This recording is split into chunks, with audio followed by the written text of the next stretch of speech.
No male role models go to sleep alone at night. They took my uncle. This is my bedroom right here. This is the trap. Rubber band, man. We used to wear rubber bands to signify like how much money, how much blow we had. You know what I'm saying? We had, 3 rubber bands that'll probably hold about $5,000. Tip was a real drug dealer. Like, he was making beats in the room. He had this piano, you know what I'm saying? He had the 6x9 speaker. The piano would be right here. The 6x9 speaker would sit on top of the piano, and the window was right there, and he would serve out the window with the dope in the speaker. Does the name Tip sound familiar? That was T.I. before he became one of hip-hop's most respected rappers. Back then, he wasn't known for his bars, he was known for his hustle. As a teenager moving between New York and Atlanta, he was knee-deep in the street life, stacking cash and rocking rubber bands on his wrists, each one showing just how far he was in the game. Rubber band, man. We used to wear rubber bands to signify like how much money, how much blow we had. You know what I'm saying? We had 3 rubber bands that'll probably hold about 5. He was so caught up in the grind that people started calling him the Rubber Band Man. That nickname wasn't just catchy, it represented how serious his street rep was. T.I. at LAX, this is a good question. T.I. used to be known as the Rubber Band Man. Oh, wow, look at that. It's wild to think that someone that deep into hustle would later rise up to become one of the biggest names in rap history. Due to his family's financial situation, he found himself dealing drugs by his early teens to earn some money. Between the arrests and violence, T.I. continued to rap, selling mixtapes out of the trunk of his car to get his name out there. But how did all this even begin? Clifford Harris Jr., better known today as T.I., was born on September 25, 1980, and grew up in the Center Hill neighborhood of Atlanta. His pops gave him the nickname Tip when he was just a kid, a name that would later define him. For a while, he stayed in New York City, spending time with his father before he sadly passed away from Alzheimer's. By the time Tip was only 8 years old, he was already spitting rhymes and hitting up local talent shows. School wasn't really his lane, though. He figured that out early and decided to drop out. That's when his real story kicked off. Like most kids from tough neighborhoods, he turned to the streets, where quick money came with heavy risks. But Tip knew exactly what he was stepping into, and he wasn't afraid to take his shot. Come here at nighttime, man. You see that dude who just rode up and down that street on that bicycle? He was doing something, okay? And it's gonna be about 18, 19 more when the sun... Tip didn't waste time once he hit the streets. He started moving crack and quickly became known as one of the young hustlers everybody in the neighborhood talked about. But street fame always comes with a price. It didn't take long before he got a taste of how fast everything could come crashing down. Young and stupid, man. I might have been 17, 18. One day, Tip was behind the wheel without a license, trying to move low-key, but things went bad fast. He got pulled over, and the cops found crack on him. That moment flipped his whole life upside down. He got locked up, sentenced to 18 months in jail, and hit with 7 long years of probation. That punishment wasn't just a slap on the wrist. It was something that would follow him for years, even when he reached the top of the charts. After serving his time, Tip knew he had to make a move that could change everything. The streets had already shown him all they had to offer, and it wasn't much. So he decided to bet everything on his talent. By 1999, he was back in the studio, testing out his voice, sharpening his flow, and chasing something bigger than the block.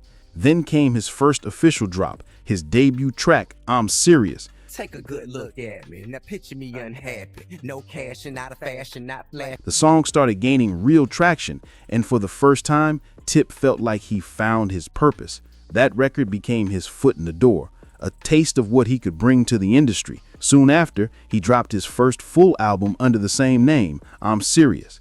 When it released in 2001, it hit number 98 on the Billboard charts and sold around 270,000 copies. An impressive start for someone who had just traded the trap for the mic. That first album was just the warm-up for Tip's takeover of the rap game. His real breakthrough came with Trap Music, a project that reshaped Southern hip-hop forever. When it dropped, the sound was raw, fresh, and addictive. T.I. brought a whole new flavor that people couldn't ignore. The album sold over 109,000 units in its first week back in September 2003, proving that his voice had real power in the industry. But success didn't come without chaos. That same year, things got messy when T.I. and his crew were accused by mall security of starting trouble. The situation escalated, and before long, he was hit with several charges: battery on a law enforcement officer, trespassing, and disorderly conduct. It was a rough look for a rising star, and by January 2005, he pled guilty, getting sentenced to 18 months of probation and 75 hours of community service. But still, those setbacks taught him a lot. Pain turned into perspective, and that perspective became fuel for his next moves.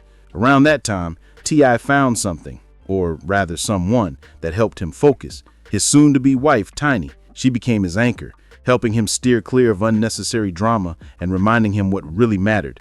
But before fame and stability, T.I. had to grind and take real risks to get noticed.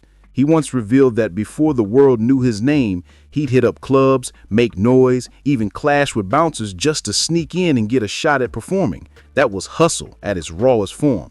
Once inside, he pushed his mixtapes into the hands of DJs, convincing them to spin his tracks. That street-level marketing worked. People started talking, and T.I.'s name began to buzz heavy. With fame finally chasing him instead of the other way around, he dropped hits like In the Streets, King, and Down with the King. Each release proved he wasn't just another rapper, he was building an empire. That empire came to life through Grand Hustle Records, his very own label. Through it, T.I. opened doors for major names like Travis Scott, Young Dro, Meek Mill, Iggy Azalea, and plenty more. His influence stretched far beyond his own music. It was shaping the future of hip-hop. But fame often brings new dangers. On May 4th, 2006, things took a tragic turn outside Club Ritz in Connecticut. T.I. and his crew got caught in a violent altercation that ended with gunfire. His close friend and partner lost his life that night. The details behind the attack stayed unclear, but T.I. later shared chilling memories from that night. He said he had just gotten into the back seat of a black van when his friend Johnson sat in front. When he noticed something strange, the van started moving, and headlights from another car suddenly sped towards them, trying to pull up alongside. That was the moment everything spiraled into chaos. According to T.I., before I knew it, shots rang out. I saw him coming. You saw them coming. Yeah, I saw him coming. Before they pulled up on the side of me, I saw him weaving in and out of traffic trying to get up to the side of us. I saw when they put the tools out the window. The sound came from the left side of the van, and everything went from calm to chaos in seconds. He said he instantly dropped down trying to stay out of the line of fire while someone inside the van returned shots to defend them. Bullets were flying, people were screaming, and it felt like the world had slowed down for a split second before snapping back into panic. When the gunfire finally stopped, people rushed to help the wounded. T.I. somehow made it out without a scratch, but his close friend Johnson wasn't so lucky. Johnson was badly hurt, bleeding and fading fast. They moved him from T.I.'s van into another vehicle, racing to get him to the hospital, but heartbreak struck. Johnson didn't make it. Crowd spilled out to the parking lot. I got in to leave. Shootout ensued, and there was several people shot. One person died. The person who died was Big Phil. When T.I. was asked to describe that moment, his face turned cold. He said his friend looked lifeless, his shirt soaking in blood, with a visible wound on his left temple. It was a haunting image that stuck with him forever. That night didn't just end a life, it changed T.I.'s whole mindset. After the tragedy, T.I. took a break from dropping music to focus on healing and reshaping his life. Instead of living fast, he turned his attention to the business side of things, using work as a way to process the pain. Still, the shadows of the streets seemed to follow him wherever he went, and this wasn't the first time T.I. had found himself tangled in trouble. Hip-hop fans will remember the heated feud between T.I. and Lil Flip. The tension was real. I'ma tell you what, Flip. I'm the leader of the troops. You just following suit. I got a question for anybody following you. What kind of take a picture in a Lucky Charm suit? Back in 2003, Tippett started calling himself the King of the South, a bold statement that didn't sit right with Lil Flip. Flip openly rejected the claim, sparking a rivalry that had the entire Southern rap scene buzzing. Things cooled off for a bit, but never fully settled. By 2004, just as the beef was still in the air, T.I. landed back in jail for violating the terms of his old probation from a 1998 case. Locked up again, he couldn't do much to address the situation with Lil Flip, leaving everything hanging in the air. It was another reminder that no matter how high he climbed, his past still had a way of pulling him back into the storm. The tension between T.I. and Lil Flip didn't cool down. It got hotter with every month that passed. Both rappers kept throwing slick shots at each other, whether in interviews, freestyles, or mixtapes. It became a full-blown Southern rap rivalry, and neither one was backing down. Things really exploded when T.I. appeared as a guest on Houston's 97.9 radio station. During the show, he took another jab at Flip, throwing subtle shade that quickly turned into a straight-up diss. But Tip wasn't just talking. He was about to back it up in a way that shocked everyone. He announced live on air that he was heading straight to Flip's own Cloverland neighborhood to shoot a video that would expose him as a fraud. Now that's bold. And guess what? He wasn't bluffing. T.I. and his crew actually pulled up to Cloverland ready to prove a point. Cameras were rolling, energy was tense, and it looked like things could go bad at any second. Meanwhile, Flip and his crew were just as ready to defend their turf. Both sides were charged up, and before long, the confrontation went down near a detail shot by Clover Burger, a moment that will go down in Southern rap history. What exactly happened that day still remains cloudy. Stories differ, and no one really knows who threw the first punch, but the streets said it was wild. Afterward, T.I. hit the radio again, claiming that his team had recorded the entire altercation and that the footage would be released with his next mixtape. But that never happened, and over time, the clip vanished into rap folklore. Years later, in 2020, Lil Flip sat down with Vlad TV, and like always, nothing stays hidden on that platform. Flip finally opened up about the long-standing beef, explaining how it all came to an end. He revealed that after all the drama, he, T.I., and Houston OG Jay Prince had a sit-down, a real face-to-face meeting to squash the tension once and for all. Face-to-face over the phone? Nah, it was a meeting, face-to-face, you know, me, him, and Jay Prince. That conversation marked the end of one of the most talked-about rivalries in Southern hip-hop history. Still, fans haven't forgotten how intense that chapter was. It was street pride, rap ego, and raw energy all colliding in one explosive era. According to Lil Flip, the peace talk stayed private between the three of them, him, T.I., and Jay Prince. Everyone owned up to their part, and that's what made it work. He explained, "We talked at an undisclosed location, and cooler heads prevailed. You know, at the end of the day, it was some petty stuff. That's what grown men do. Sit down and figure it out." Say it was at an undisclosed location, and, you know, cooler heads prevailed, and, you know, at the end of the day, it was some petty, honestly, you know what I mean? But that's what grown men. Those words show real maturity. Grown men settling old scores instead of letting pride run the show. After that, T.I. shifted his focus back to his music and healing from the pain of losing his close friend Johnson. In 2007, he dropped one of his most powerful projects yet, T.I. vs. T.I. The album dug deep into his two sides, T.I., the polished superstar, and Tip, the street survivor who built his name from the grind. The project hit hard and was a major success, earning him 9 BET Award nominations. Fans loved the honesty. It showed every layer of who he really was. But even with all that success, trouble seemed to follow him like a shadow.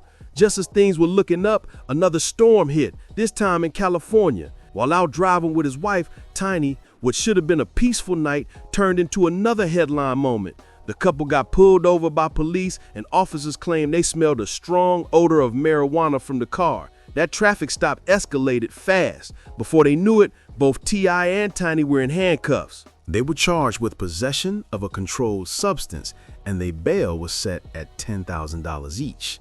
Another setback for the Atlanta legend, who just couldn't seem to stay clear of controversy. It was like every time he took a step forward, something from his past tried to drag him 2 steps back.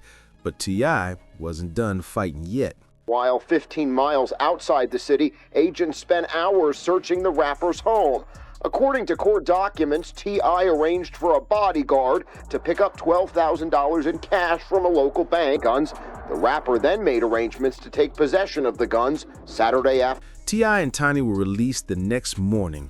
And after that chaos, Tip decided it was time to chill out and focus on his future. For a long while, he stayed out of trouble, rebuilding his image and strengthening his brand. He kept working hard to stay relevant in hip-hop, showing the world that he wasn't just another rapper with a troubled past, he was evolving. But when 2018 rolled around, that fiery side of his, the Tip and T.I. vs. T.I.P., made another appearance. Reports said that one night, Tip had lost his key and couldn't get into his gated community. Even after he tried explaining to the security guard that he actually lived there, the guard wasn't having it and refused to let him through. Now, anybody who knows Tip knows he's not the type to let disrespect slide. Things got heated fast. He started confronting the guard, demanding to be let in.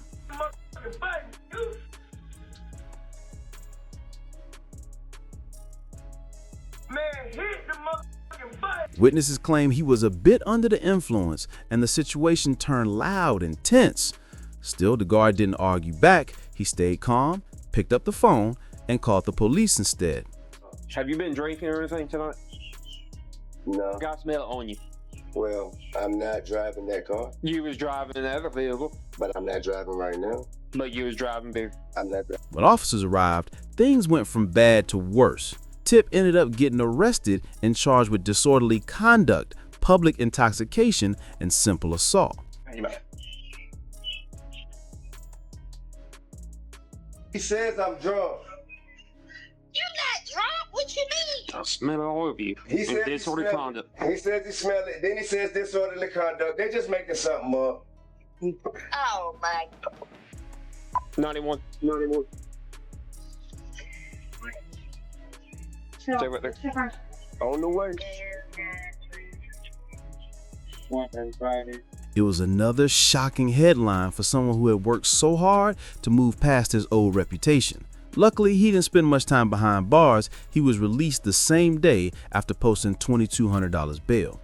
Since then, T.I. has kept a lower profile, focusing on his family, his businesses, and his music.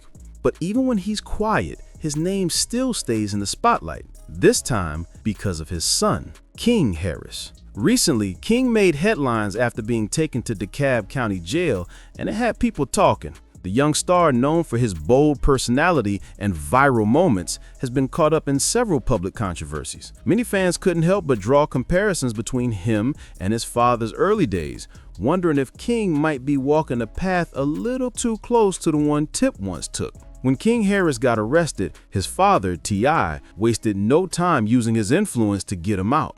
But instead of laying low afterward, King jumped right back online, posting a video on Instagram shouting, "I'm a free man. Stop playing with me. I ain't locked up." Another thing, I'm a free man. Stop, goddamn, I'm not locked up. I'm straight. I was, but I'm back. I'm straight. The clip went viral within hours, spreading across social media and stirring up a wave of reactions. People had mixed feelings. Some found it funny, while others thought he was doing way too much. One user commented, "He acting like he did 25 to life. Bro probably didn't even miss lunch." Another wrote, "He looks more like a cartoon character than a real person." And someone else joked, "He just completed his ultimate life mission. Nothing left to prove now." The internet wasn't exactly gentle, and soon the whole thing turned into a running joke online. But behind the memes and comments, the story was a lot more serious than it looked. On the day of the arrest, King was reportedly leaving a gas station in his BMW when he nearly hit a cop car. The officer immediately pulled him over, and that's when things took a turn. During the stop, the officer claimed to smell marijuana and spotted a gun tucked on his hip. Talk about deja vu. It's almost like history was repeating itself, just like his dad's old troubles coming back in a new generation. When the officer ran his information, he discovered that King had an active warrant out of Pickens County for skipping court on a past case involving vehicle violations.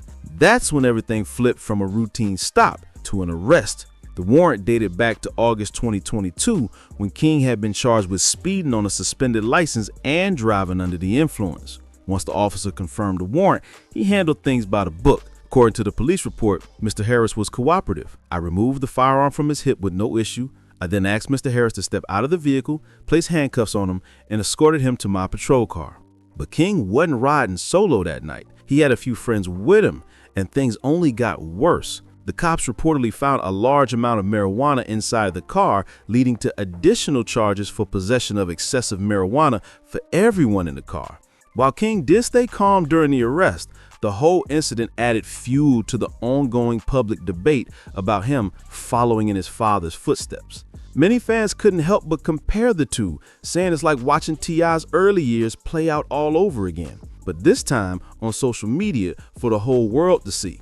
Despite all the jokes and harsh comments online, the moment hit differently for those who remember T.I.'s past. It showed that even with fame, fortune, and a powerful last name, some lessons in life still have to be learned the hard way. It was focused by Fox 5 Atlanta on King Harris's arraignment notice. They mentioned that King did eventually show up in court, suggesting he might not even have known about his original court date at all. After his arrest, he was transferred to Pickens County and the warrant against him was officially lifted. But of course, the streets had plenty to say about it, especially since his father, T.I., isn't just a hip-hop legend, but also someone who's walked a similar path in his younger days. Fans couldn't help but draw comparisons, and the internet was buzzing with mixed opinions. One Instagram user commented, "This the type of life he want? His dad been trying to school him, but he still want to play the ghetto tough guy." Another said, "Usually parents fail their kids, but this kid right here failed their parents." But the most talked about comment came from someone who wrote, "T.I., due to your son's actions, I'm gonna let you have a reflection period. Once he's had his epiphany, I'll fund his release myself." The sarcasm was heavy, but it showed how much public attention this situation had drawn. In a strange twist, T.I. himself ended up catching some of the backlash from King's actions. But many people still defended him, saying he's genuinely doing everything he can to guide his son the right way. And honestly, it's not hard to believe that, because T.I. has been open about it before. Back in 2022, when King found himself in trouble over another incident, T.I. took matters into his own hands and went live on Instagram to call out his son directly. He didn't sugarcoat a thing. He said, if he keep that stuff up, he's going to prison. Ain't no way around it, and there's nothing I'll be able to do about it. I know that energy. I was that energy. I know exactly how it's going to turn out. T.I. even admitted that he had already done everything a parent could possibly do.